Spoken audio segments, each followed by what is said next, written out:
انسان کی زندگی میں جو چیزیں اسے بہت زیادہ نقصان دیتی ہیں اور بہت پیچھے چھوڑ دیتی ہیں، دنیاوی معاملات سے لے کر روحانی، اخلاقی، قلبی اور قرب الہی کے معاملات تک کو جو چیزیں نقصان پہنچاتی ہیں، ان میں ایک بڑی چیز غفلت ہے۔ ایک لفظ ہوتا ہے جو ہمیں اکثر سننے کو ملتا ہے کہ آپ کی توجہ نہیں ہے۔ یہ ڈھیر سارے لوگوں کا مطالبہ ہوتا ہے، اہل خانہ بھی مطالبہ کرتے ہیں، کئی موقع پر والدین بھی مطالبہ کرتے ہیں، غرباء بھی مطالبہ کرتے ہیں کہ امیروں کی ہماری طرف توجہ نہیں ہے۔ اور یہ بڑی لازمی سی بات ہے کہ کسی چیز پر جب توجہ رہتی ہے تو وہ چیز بہتر ہو جاتی ہے، اور جب عدم توجہی کا لوگ مظاہرہ کرتے ہیں تو وہ معاملہ خراب ہو جاتا ہے۔ یہ جو عدم توجہ ہے اسی کو غفلت کہتے ہیں، اور جب انسان کے مزاج پر غفلت طاری ہوتی ہے اور غفلت اس پر پوری طرح غلبہ کر لیتی ہے تو پھر اس کی زرخیز زمین کو وہ بنجر کرتی ہے۔ غفلت انسانی دل کے لیے بڑی نقصان دہ چیز ہے اور انتہائی تکلیف اور ضرر کا باعث ہے۔ دلوں پر جو قحط نازل ہوتا ہے، قحط، ویران ہو جاتے ہیں دل، اور جو دلوں پر خشکی نازل ہوتی ہے کہ طبیعتیں خشک ہو جاتی ہیں، یہ غفلت کی وجہ سے ہوتی ہے۔ جو لوگ غافل ہو جاتے ہیں نا، اپنے معاملات کا دھیان نہیں رکھتے، دیکھیں نا، آپ کو کھانا کھاتے بھی غافل نہیں ہونا چاہیے۔ اگر کھانا بھی غیر معتدل کھا لیا جائے تو وہ انسان کی طبیعت کے لیے باعث ضرر بن جاتا ہے، نقصان کا باعث بنتا ہے۔ بات کرتے ہوئے بھی غافل نہیں ہونا چاہیے، کئی دفعہ جملے ایسے نکل جاتے ہیں جو انسان کے لیے پھر شرمندگی کا باعث بنتے ہیں۔ انسان کو غافل ہو کر کوئی کام نہیں کرنا چاہیے، غافل ہو کر، مدہوش اور بے ہوش ہو کر نہیں۔ غفلت دل کو ویران کرتی ہے، طبیعت میں خشکی لاتی ہے۔ غافل کبھی نہ بنے۔ قرآن مجید فرقان حمید نے ارشاد فرمایا کہ اقترب للناس حسابہم، فرمایا لوگوں کے حساب کا وقت قریب آ گیا، وہم فی غفلت معرضون، اور وہ ابھی بھی غفلت میں منہ پھیرے ہوئے ہیں۔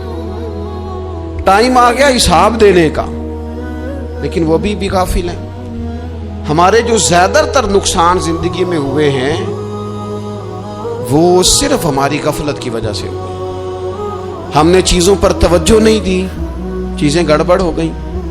جس آدمی نے پھول لگائے ہوں، پھل لگائے ہوں، کھیتی لگائی ہو، وہ دانہ ڈال کے پانی دے کے فارغ نہیں ہو سکتا، اسے توجہ کرنی پڑتی ہے۔ اور کسی نے کہا تھا مالی جیندے ہون تو پھر بوٹے سوکھدے نہیں، اگر موجود ہونا ان کو سینچنے والا، رکھوالی کرنے والا، تو پھر ان کی جڑیں کبھی خشک نہیں ہوا کرتی۔ ہماری جو غفلتیں ہیں یہ بڑی ضرر کا باعث ہیں، نقصان کا باعث، اور مجبوری معاف ہوتی ہے، غفلت معاف نہیں ہوتی۔ اسکول میں پڑھتے تھے، مدرسے میں پڑھتے تھے، تو ایک مجبوری ہو گئی جی، خدا نہ خواستہ گھر میں کوئی پریشانی ہو گئی تو اساتذہ اس پر سزا نہیں دیتے۔ کوئی خوشی کا موقع ہے گھر میں، فیملی میں کسی کی شادی ہے، اساتذہ اس پر سزا نہیں دیتے۔ لیکن اگر کبھی پتہ چلتا تھا نا کہ یہ گھر سے تو آیا تھا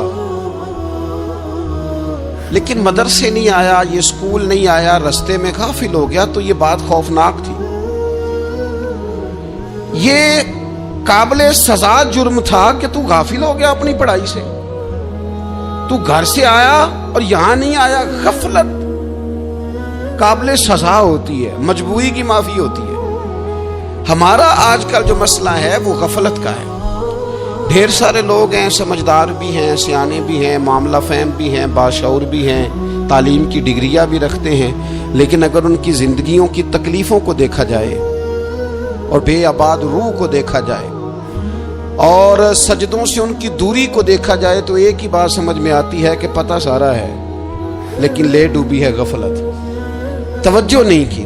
لائق بچہ بھی نالائق ترین زندگی گزارتا ہے، اس لیے کہ اس کے لائق ہونے کے ساتھ ساتھ اس کا توجہ کرنا بھی تو ضروری ہے نا۔